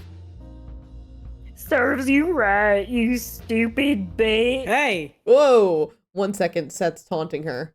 The next, he's curled up on the floor, clutching his broken nose as he cries out in pain. What the fuck? Where was that? My nose. It happened so fast she almost misses the look of uncharacteristic rage on Abraxas' face. You're really fucking annoying, and you should mind your tongue in the presence of a lady. Whoa. Whoa! Clearing his throat, he actually has the audacity to look sheepish when his eyes meet Cersei's. We'll take a detour. The nose will heal before we reach the office. Hope your car crash is on the way. Smile. For a split second, she thinks she sees the ghost of a smile grace his lips. Great. Now I'm hallucinating. Good night to you, Miss Cersei. He grabs the back of Seth's hoodie, effortlessly lifting him with one arm and carrying him out of the alley. Oh my god, picked up like a fucking cat. Yeah. She doesn't watch them leave. She's too pissed to spend another second here. Oh my god, she turns into a bat! Oh my goodness, Oh my Sugar. She's like all ears, bro. Oh, she is. Oh my goodness. She's 1/3 Cutie. ears. Oh, that's Oh so my cute. god. Once she's certain she's still alone, she transforms and flies into the night as a very cute little bat. Oh. Cersei flies through an open window of her flat. Miss Cersei, Miss Cersei, Miss Cersei. She transforms just in time to land on her feet inside. Who the hell does he think he is? Whoa! She stalks around the tiny space, tearing off her clothes while cursing at Braxis in every language known to mankind. She's never known anyone more frustrating. She pulls to a stop in front of a mirror so she can adjust her underclothes and check her makeup. But a reflection makes her pause. Sometimes I wish the myths were true and vampires didn't have reflections. Oh. When she sees herself in the mirror, she can never resist picking her appearance apart. Red lips, painted that color so her mouth would match her eyes. The black hair she frantically restyles with every change of the seasons. The body that stopped aging the year she thinks she turned 22, only a few days short of 23. She tries to carry herself to show she's older than she looks, but staring herself down in the mirror, she can't help feeling hopelessly young. In the near 100 years of her existence, she's reinvented herself dozens of times. So why do I still look so like the girl I used to be? I wish I could forget her, but every time I see myself, there she is. At least she's beautiful, a small mercy. I'm too old to mope around like this. Cersei picks her clothes back up, slipping them back on. It's embarrassing, really, letting Abraxas shake her confidence like this. Cat? Kitty? She smirks. Back again, I see. She quiets her steps, sneaking around as she searches for the little intruder. Come out, wherever you are. She catches the culprit under a haphazardly discarded bra. Her neighbor's cat. Oh. Her name's Ellie. Oh my god. Oh. Show us the cat. Show us the Show cat. us the cat. Show us the cat. How did you Show manage us to the escape cat. your owner this time? She pisps at Ellie, luring her from her hiding spot. She's not sure the sounds actually make a difference. The cat just seems to really like her. Oh, Ellie! She likes to sneak into Cersei's flat! Oh, she's always welcome. Or why else would you sneak in here all the time, She picks the cat up, cradling her in your arms and pressing a kiss to her head! Good. Poor Miss Harris has to be worried sick about you. Wait here, I'll have Eddie take you home. Oh! Oh, Kitty. I'll take that as a yes, ma'am. Good kitty. Downstairs, she finds Edgar hunched over his desk, nose buried in mountains of paperwork. The human has worked with Cersei for 20 years now. He manages the client's paperwork and anything else Cersei doesn't want to deal with herself. The word investigation is named after him. Oh, hey, look at him. Oh. When Eddie's working, he might as well be dead to the rest of the world. The only sign he's an actual living person, and not an eerily realistic statue, is when his hand moves to scratches at his 5 o'clock shadow. Sometimes it's all too easy to forget that Edgar isn't the same boy I met 20 years ago. Edgar is the only human companion she's ever had.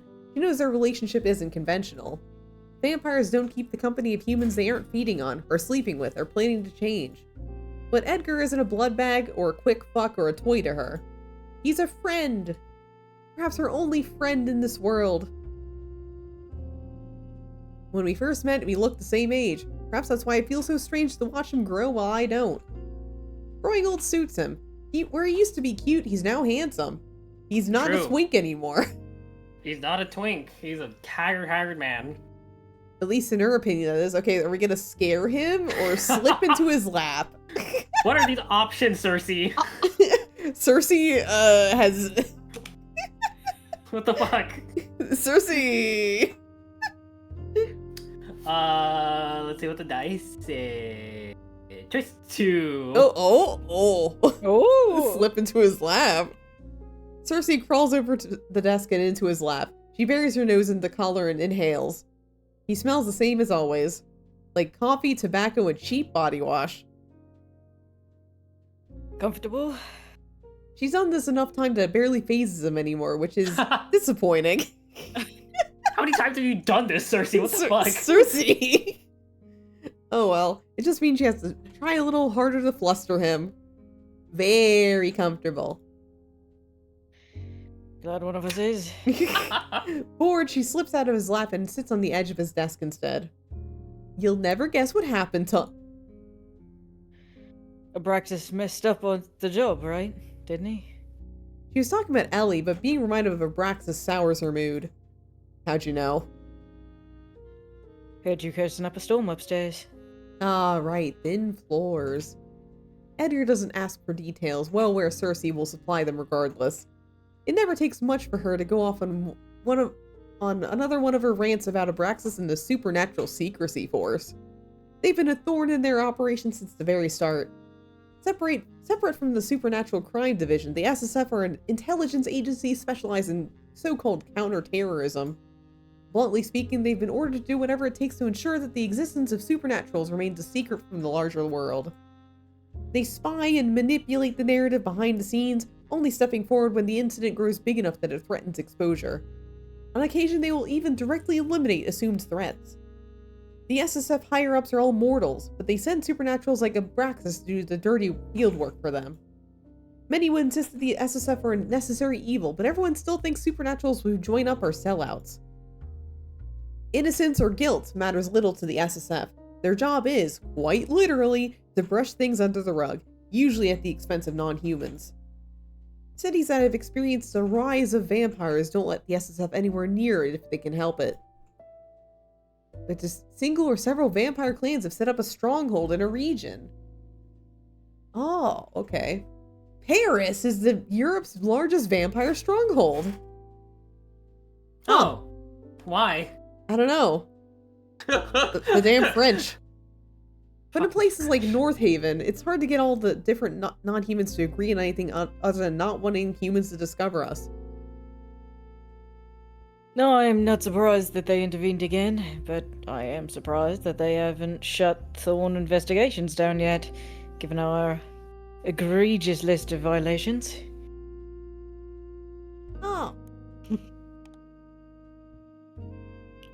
I don't like Abraxas more than you do, but I've got to give it to him. His patience with you has been quite impressive. Careful, that almost sounds like a compliment. But Edgar's not wrong. Cersei would be a major liability in the SSF's books. She's bent or outright broken the rules plenty of times, yet Abraxas doesn't report half the stuff she gets up to. Because of that, he now seems to believe she owes him some kind of favor. As if I ever asked for his help. You know what? Maybe he fancies you. My colossal ego is inclined to agree, but I don't think that's it. Besides, he's married. But his wife passed away ages ago. And yet, even after all this time, he still hasn't taken off his wedding ring.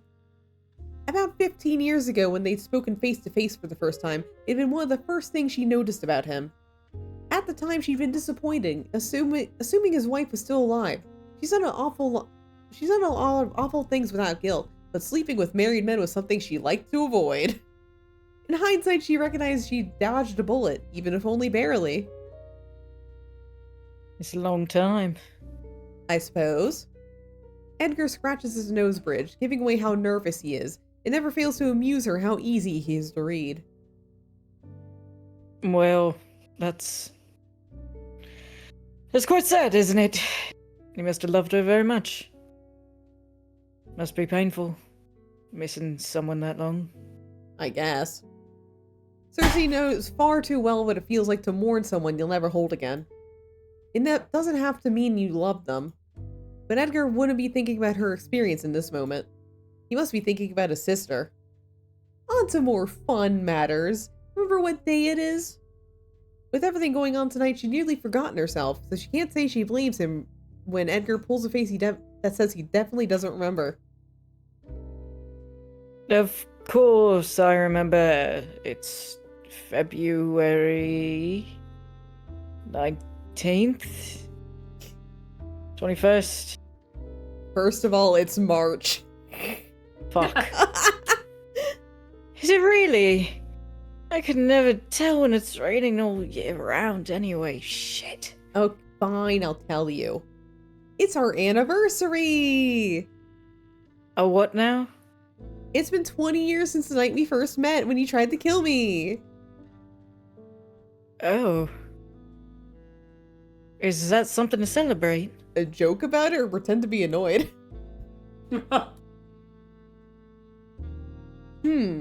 Let's see. Hmm. Choice true. Right. You don't value me at all. She slaps his arm, not with any real strength, obviously, but or she'd break him. You weren't seriously expecting an anniversary gift, were you? What if I was? Then I'd warn you not to expect one for our 30th either. Ah! 30 years working together in the same city? Will we get that far? Do I even want to? Edgar eyes her awkwardly. You're not actually upset, are you? No, just solely disappointed by your lack of camaraderie. Edgar lights a Shit. cig, barely hiding a grin when he shoves it between his lips. Cersei smiles back at him.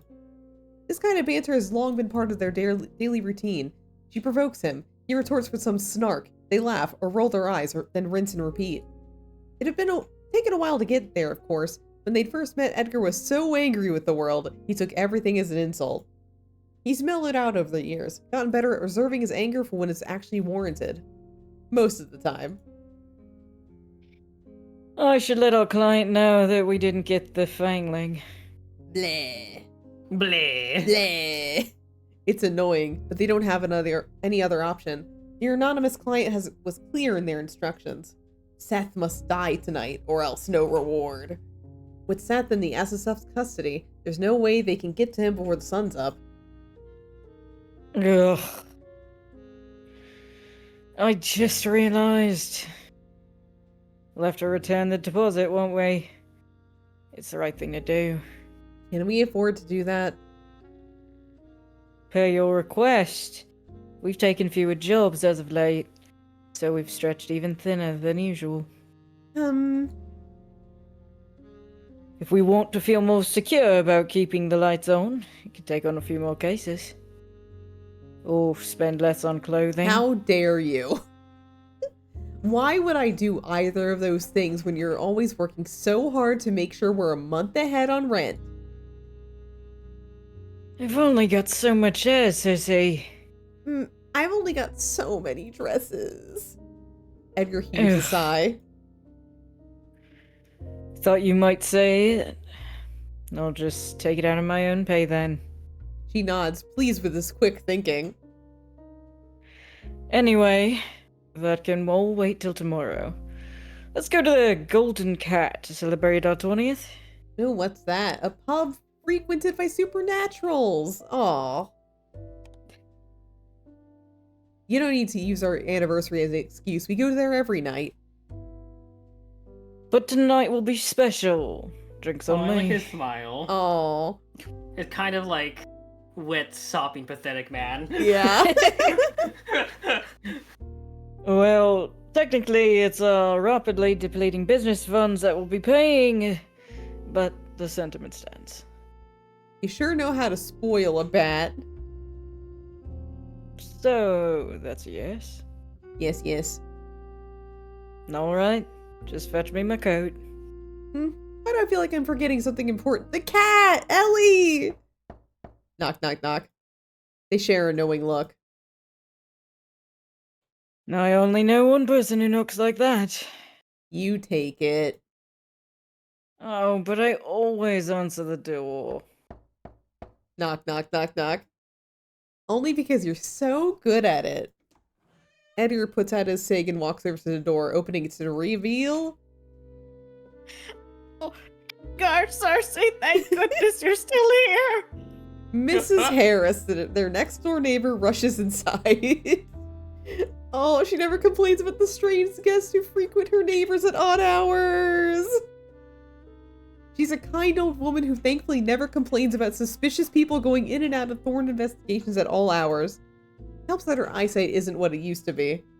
Same goes for her hearing, actually.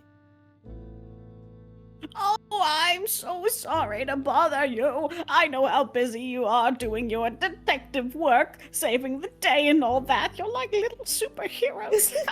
But I can't find my baby anywhere. Her baby being her cat, Ellie. I feel awful bringing this to you at this hour, but would you mind having a look for her? I couldn't sleep knowing she's somewhere out there cold and alone and lost. Shivering to death, my poor baby! Her wailing's loud enough to wake the entire building. Edgar starts to sweat. Edgar doesn't look like he's in a mood to go on a cat hunt. Luckily for him, they won't have to. Good news, we already found her. Her bawling immediately stops. You did? Yeah, she's upstairs. Oh, shh. Edgar guides Mrs. Harris to the sofa. She sinks into it with relief. Oh, how lucky I am to have the city's finest detectives as my neighbors! It's not that hard to find someone who's hiding inside your own home. Cersei retrieves Ellie from upstairs, hesitantly returning her to her owner. Edgar watches the exchange with amusement. He's been nagging for ages that she just stroll down to the shelter and pick up a cat of her own. Sadly, I lack the confidants to keep something alive. Oh, thank you, thank you, thank you! Mrs. Harris hugs the cat to her chest. Ellie lets out a not-so-pleased meow. Oh, you saved my baby again! How can I ever repay you two? It's nothing. We're glad to help you anytime, free of charge. Nonsense! I'll bake you biscuits and bring them over tomorrow! Knowing she wouldn't even be able to eat them, and no good would come from her having Mrs. Harris lurking around unless necessary, Cersei tries to tell her, there's really no need. We'd love that. Thank you so very much. Seriously. Edgar looks offended. I'm always serious about dessert. Very good, Mr. Thorne. It is important for growing boys to eat plenty. Good joke. The only thing Edgar's growing is a pitiful beard. Edgar rubs his jaw. Well, I think it's quite dashing, and for that you need plenty of calories. Sure. Cersei gently gets Mrs. Harris up out of her chair and guides her to the door. The whole way there, Mrs. Harris rambles about what she's gonna bake tomorrow. Cersei almost has to shove her out the door. When it's finally shut behind her, Cersei turns to glare at Edgar. Oh, it would have been foolish of me to turn away free food. Anyway, with Mrs. Harris gone, there's only one thing left to do. Drinks. Drinks. The Golden Cat is almost the polar opposite of Elysium. All supernaturals and even a few humans who are in the know come here. As long as you keep your fangs, claws, wands, whatever you got to yourself, you're welcome to pop in for a drink. Entering the pub, Cersei's eyes immediately hone in on one guest in particular. Oh, look, it's your little friend! Raoul, a local cop with muscles that aren't just for show, is seated near the bar, nursing a beer in one hand. It's Dante's partner.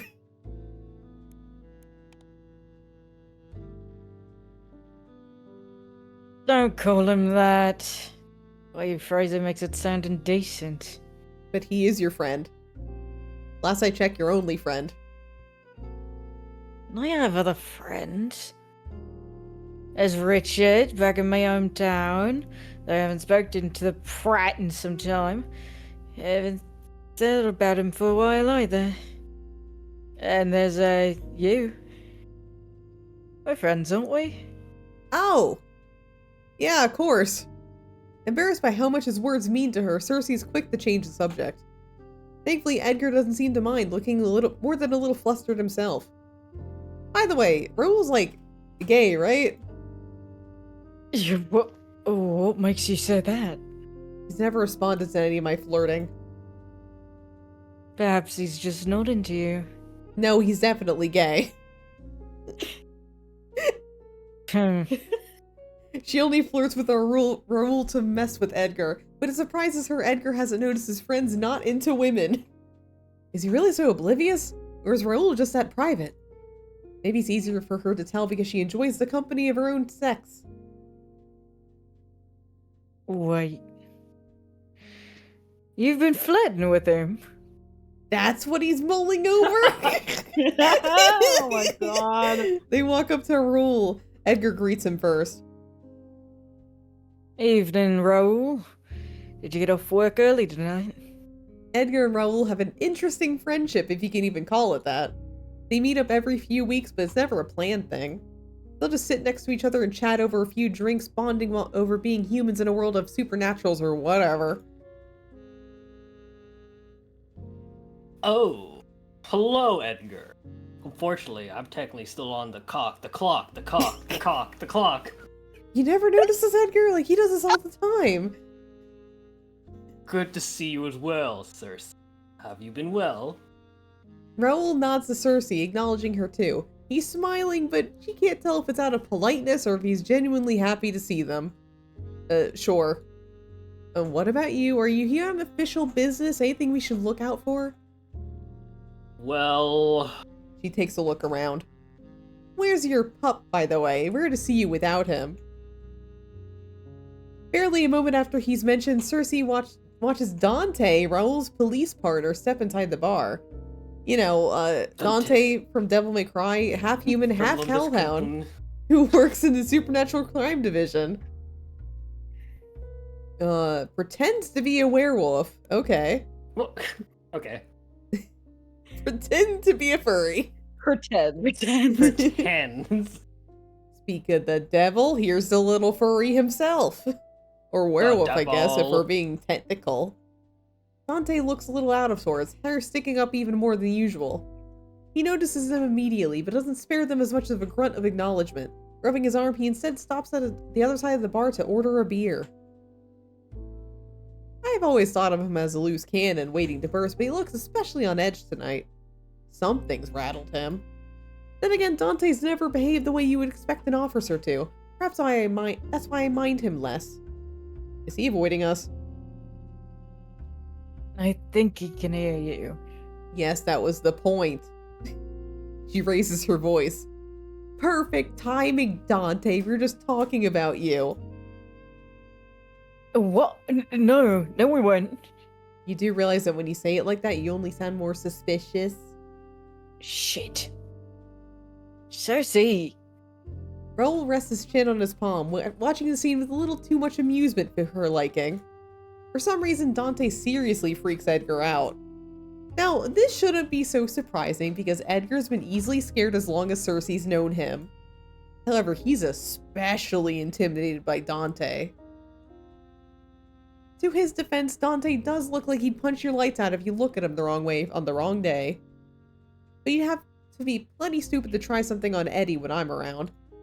In the meantime, Dante has picked up his beer and walked over. He offers a nonchalant wave with his free hand, which is probably as good of a greeting as they'll get from him. Did you forget to brush your hair this morning, or did you run into trouble on the way here? If anyone's picking on you, you can always let me know. I don't like animal abuse. Oh my god. Just ran into Braxis. Seen him recently. Being reminded of Abraxas's existence again sets a frown on her face. Not really. When Dante smirks, Cersei knows he's gotten exactly what he wanted by bringing up Abraxas. Yeah, I heard he and his agents were snooping around that museum that exploded, interviewing potential witnesses. A museum? An explosion? Huh. Could that be related to why Abraxas needed Seth? Guess they'll be wandering all around the city till that's sorted, keeping an eye on things. Ugh. If you haven't run into him yet, I'm sure you will. A lot. His smugness shifts to curiosity. Hey, you heard anything about that, though? Not sure what you're asking me for. I haven't got a clue what they're up to, and speaking from experience, it's best if it stays that way. He also has amnesia jacket. Oh, no! I'm sensing a theme. Actually, why do you even care? Aren't the SSF and the police supposed to stay out of each other's business as much as they can? Unless it's related to whatever the two of you are working on. Raoul wouldn't tell us anything, so maybe you will. You will? You didn't give me the chance to say anything. As if you would tell me the truth if I did. She could have forced him to. If she really wanted to, she could use compulsion on either of them right now and there wouldn't be much they could do about it. Dante's trickier because he's about as stubborn as one gets, but Raoul's only a human. She wouldn't, though. Not because she's squeamish about compelling either of them. She's just not that curious enough.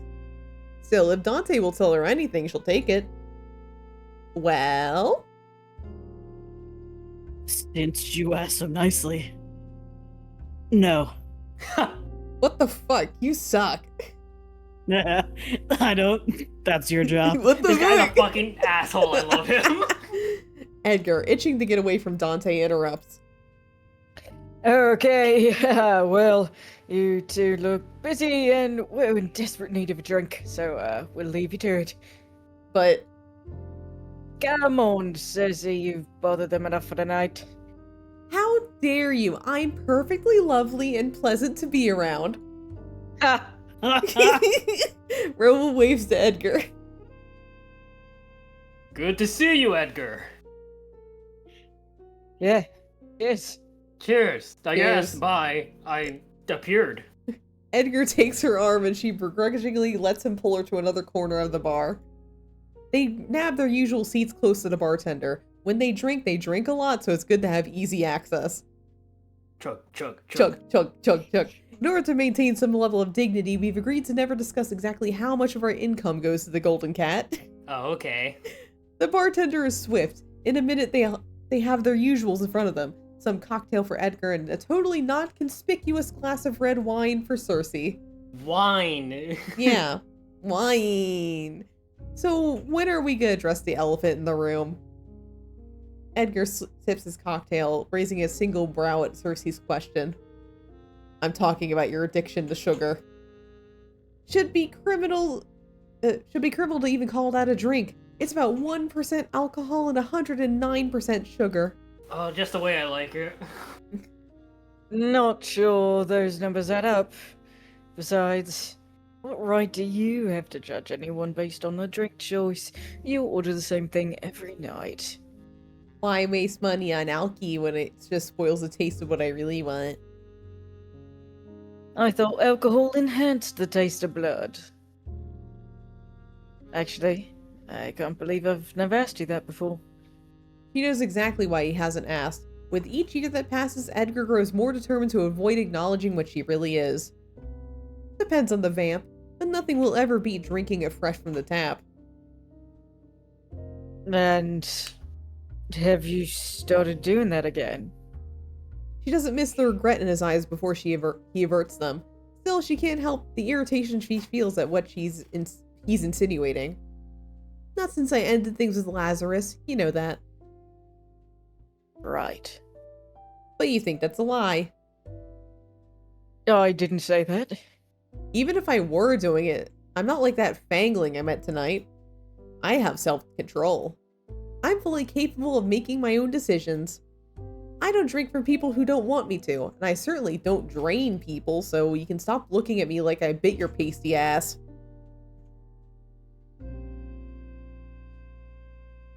Ha! Edgar's face falls in his hands, but his trembling shoulders do little to conceal his laughter. It's not funny, I'm annoyed with you. I know. I'm sorry. Sorry I'm annoyed. Sorry you said it in the first place. Both? She's grinning now too. Then why the laughter? Why do you have to call me pasty? You know I've been trying really hard to build a tan, except I like burn a lot, and then it doesn't really turn into tan.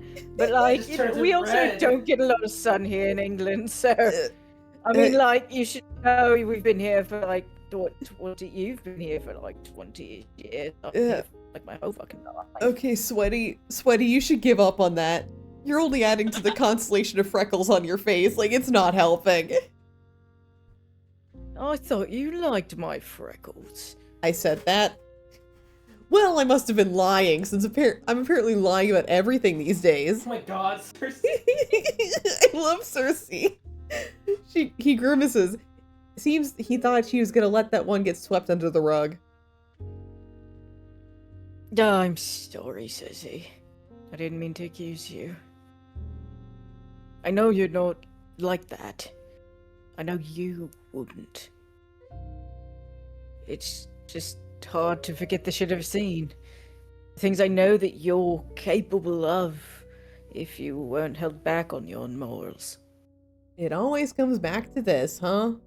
Edgar only likes the Cersei who stands up against her own kind and looks out for the weak. Not the Cersei who lures strangers into her bed and sucks their blood. I don't know how to tell him that I'm both, so I don't. Nothing's holding me back. You make it sound like I'm forced to do this, but I choose to. It's not an easy choice. She's been like that Fangling. She's been worse, and it was fun. But she doesn't want to know how Edgar will look at her if she confesses that to him. I understand. Except he doesn't. Therein lies the problem. Edgar clears his throat and puts on a smile that trembles at the corners. We're here to celebrate. We should talk about happier things, shouldn't we? Courtesy of decades of patience, the smile she puts on herself is a lot more convincing. Right. Like your girly choice of drink. We're still on that. Hey, aside from the increased risk of diabetes, I find it cute they give a sweet tooth. At 42 years old, being described as cute is no longer very flattering. But... shit. Wait a second. He presses a finger to his lips, then motions to the radio playing at the counter. The news is on.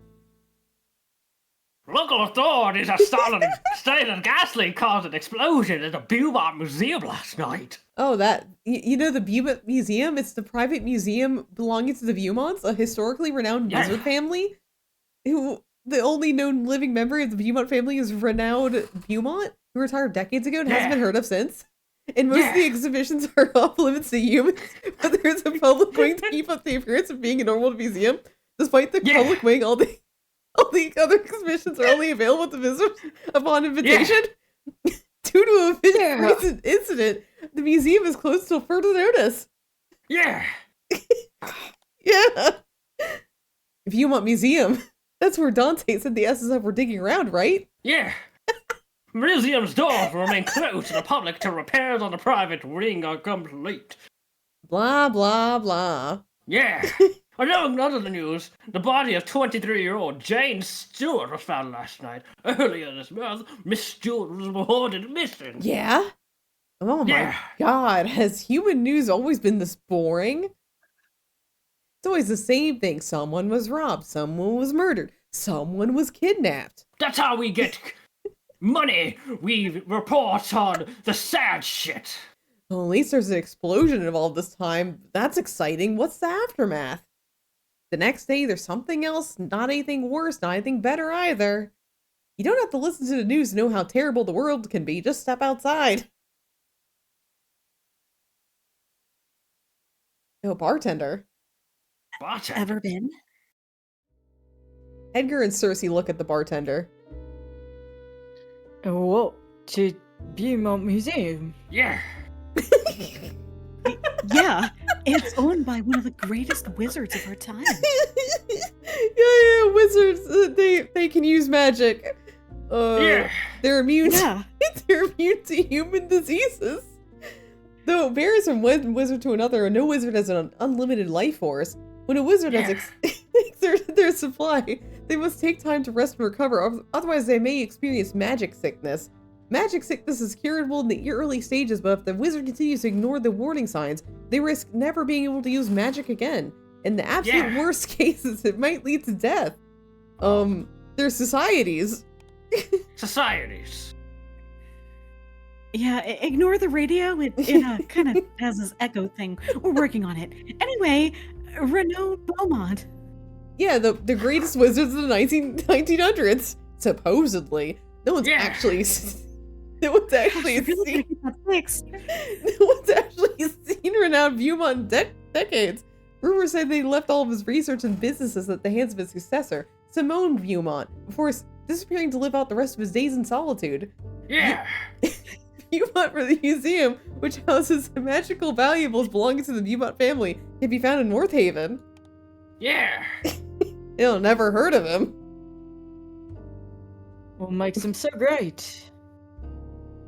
Many things. For starters, he. Cersei doesn't bother to listen, focusing on twirling her drink around in her glass, but Edgar nods along, genuinely interested for whatever reason. Anyway, he has to be ancient now, like so fucking old. He retired from the public eye decades ago. If he's even still alive, it wouldn't surprise me if he didn't know what's happened to his family's museum. Yeah. Maybe we should set it God, up. can someone turn that off? No. Oh no, it's sentient! Maybe we should set it on fire again and make sure he gets the memo this time. Whoa. We didn't say yes, radio? You wouldn't actually do that, would you? Want to find out? Yeah. Yeah, there we No, go. radio, no! You have an annoying habit of doing the opposite of what I ask you, so no comment. The bartender leaves to serve another customer. Edgar starts patting his pockets. Shit. I'm all out. And don't hold yourself back on my account. The corner shops would still be open. Sure you don't mind me leaving you alone? He's already climbed to his feet. I think I'll live. Or at least not die. Again. I'll be back in no time. And he's gone. Sugar, coffee, cigs. Humans sure have a lot of stupid vices. She stares down at her drink. Not that mine are any better. She sips slowly, letting her eyes roam the room. She's not sure where the compulsion comes from. It's not as if she'll discover anything new. It's always the same old faces. No, wait. She's definitely new. Oh, hell yeah. Ew, it's the lady! Cersei meets the eyes with the woman at the far end of the pub. Beauty is no stranger to Cersei. She's seen it in many faces, many bodies, even a few hearts. But this woman isn't just beautiful. She's...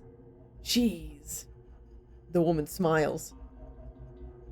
Cersei feels compelled to return to smile. Uh-oh. Uh-oh. Huh? Smile back. My back. Smile back. Cersei returns to smile, but looks back down at her drink just as quickly. Not looking to hook up with anyone tonight.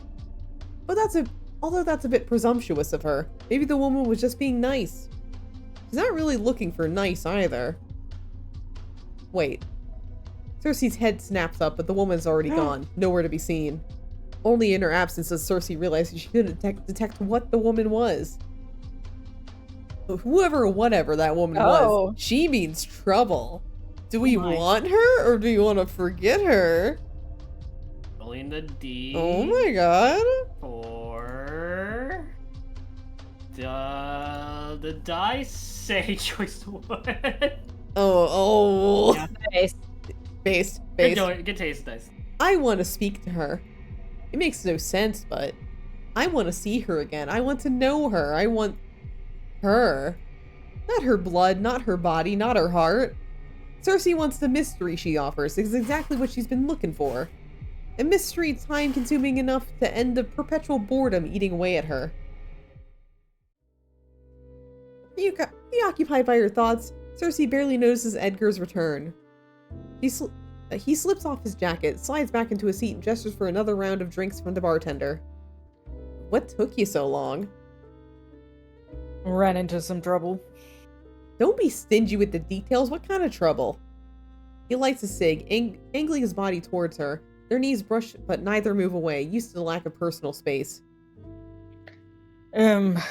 Well. So you see, Oh my god, No. Edgar. Oh my god, he's Never mind. pathetic. Oh god! Did he see her too? Yeah, did the woman? Are you blushing? Oh my god, you are. What? No, not on purpose. Unfortunately, I don't think it's me having this effect on you, so it must be something else. Edgar twists and squirms in his seat. Or someone else. Oh my god! Oh my god! Took me a second to read that. He spits out the word so fast Cersei could have missed him if not for her supernatural hearing. You're messing with me. No, I wish I was. Oh my god. Stressing me out. He's so funny. Wait, you said yes? What? Obviously you said no. Oh my god. Why would it be obvious? Was something wrong with her? No, she was pretty and nice and smelled good, I guess. Edgar's like one of my favorites right now. Yeah. Too many details now. Sorry, I just thought that she had nice perfume. You'd like it, actually. Oh my god. You're only making it weirder. I said no because it would never have worked. She's a human. As are you? But I don't live like one. Excuses, excuses. Think about it for a second. I run a supernatural detective agency. How the fuck do I explain that to someone outside of this business? Not to mention how I'm up all night and sleep most of the day. No sane, normal person would want to be with someone like me. Oh. Oh, come on. What if she doesn't fit into your normal schedule? You make time when you're in love. Love? God, I definitely don't have time for that. When there's clients to be managed and bills to pay and I just want to ruffle his hair. Yeah. You don't have to work all the time, Eddie. You could take off one night of drinking to get laid. Whoa! What if someone heard you? No, Oh, come on. You are 42 years old. You can't possibly still be embarrassed by the word sex. Hey, shut your mouth. Yeah, I'm not, but we're in public and there could be other people around. Sex, sex, sex, sex, sex, sex, sex. Jesus fucking Christ. Cersei? Oh my Breeding, god. mating, copulating, fornicating. And what is it the Brits say? Shagging. I fucking love her. Cersei's cackling like a madwoman while Edgar hisses under his breath. Josie, I'm fucking begging you to stop. Edgar Please. looks a bit ready to explode from embarrassment, anxiously glancing around to make sure no one's heard her. Cersei doesn't have the heart to remind him that they're at a bar for supernaturals. Almost everyone's guaranteed to have ever heard. Anyway, wouldn't it be nice to be with someone, even if it's only for the night? Oh my god. Oh my god. Oh my god, I love him. Oh He is a no. sopping, He is pathetic so man. pathetic. And I love Oh him. my god. Oh no. Oh.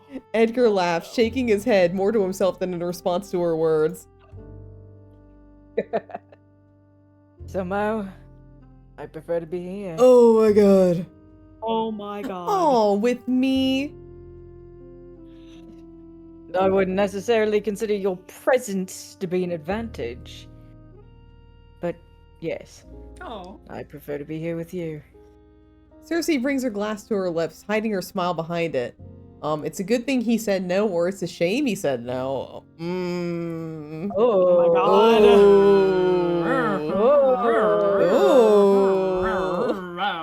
All right, chat. Oh wait, Vel. Vel. Vel? Owl? Vel? Do not make that sad, pathetic man sad. So, it's a good thing he said no. It's selfish, but Cersei's pleased you rejected the stranger. I'd be jealous if he suddenly had less time for us. Oh my god. Their relationship isn't romantic, so it's not like he'd be cheating on her. But she likes the routine, so the only stable routine she's ever had, and she doesn't want that to change. Besides, he's got a point. It's not like he could work with her and lead a normal life. That's just not how it works. Of course, there are people like Raoul and Dante's superior, Orion, who have human families and try to live as normally as possible. But Orion's an anomaly, and with time, vampires like him learn the hard way that rejecting your nature never works in the long run. Edgar's different. He could pack his bags, move cities, and go back to living a normal life whenever he wants. As long as he remains here, though, he'll never be able to pull the wool back over his eyes. Edgar taps out his cig in the nearest ashtray. Enough about that. Did I miss anything around here? I'm a woman. A woman. Nope. I mean, no. No. For some reason, it doesn't feel right to mention the mysterious woman. Maybe because she knows how Edgar worries and doesn't want him to start.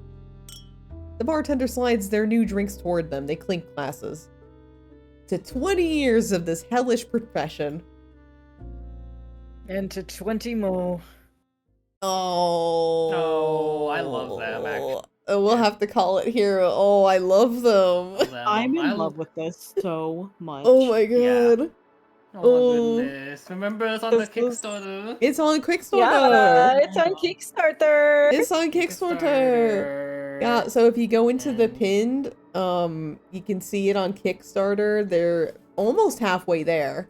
And they still have 20. Yeah, they're making really good progress, and they still have 22 days left, I think. Oh my god. So I'm pretty sure they got a good chance. If you want to play the game for yourself, it is on Steam. The name of the game is Burn the Midnight Oil. And also we're only playing one half of the game, one half of the demo. Mm-hmm. Yeah. Because there's a second protagonist named Dante from Devil May Cry. Dante. Dante. So if you're interested in the game, you can play the other side of it. If you wanted to be mean to Edgar, you could do that too. No. Why would Look you do at that? him. He's so pathetic. He's so pathetic. I just want to pick him up and kiss him on the head. And... Yeah. Yeah. Yeah. So I'm definitely an Edgar girly. Yeah, Yeah. I love the mysterious Yeah. woman whose name is Nocturne, but like Edgar, thumbs up. Oh, Edgar. And also, I'm curious about the fucking fucked up little guy.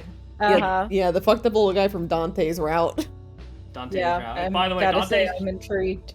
yeah, Hmm. Dante's route is like just he's gay He is gay. because all the Yeah. romance Yeah. options are male or Yeah. Yeah, the only female love interest is in Cersei's route, which I think's great. Hell yeah. I like Hell that a yeah. lot, actually. yeah. I was curious about Raoul. Yeah, Garul. Yeah. All right. Well, next week we're gonna play. I don't know. We'll see. Yay! Yeah, we'll see. Matcha's mysterious April Fool's related hazard is gonna continue into next week. So we're gonna play something else next April- week. Yeah. All right. Fools 2. Yeah. Electric Boogaloo. Yeah. And then after that we'll be back to QP Par. But we Nice. get a little break from the Oh, sensory come overload. on, Cupid Park. Yay! Yeah, our eyes man. get to rest between the sessions. Yippee! Oh, man. Good. Yeah. All right, so we're gonna go raid Irie, who's doing a drawing stream with Dawn. It looks Nice. like. Done. With Dawn. With Myrmidon BT. Remember, The orb guy. no, you put him in Nice. the orb. Yeah. So, we'll go hang out with Irie. But thanks for hanging, everybody. Remember, go wishlist this on Yeah. Steam, Fuck that up. or give money to the Kickstarter if you have money that you like contribute. I already contributed to the Kickstarter, so Oh, my goodness, let's go. I already give money to the Kickstarter. Give money to the Kickstarter. It's Yeah. halfway there. yeah. Yeah. Yeah. Anyway, have a good night, everybody. Everyone say bye. Yeah. Bye.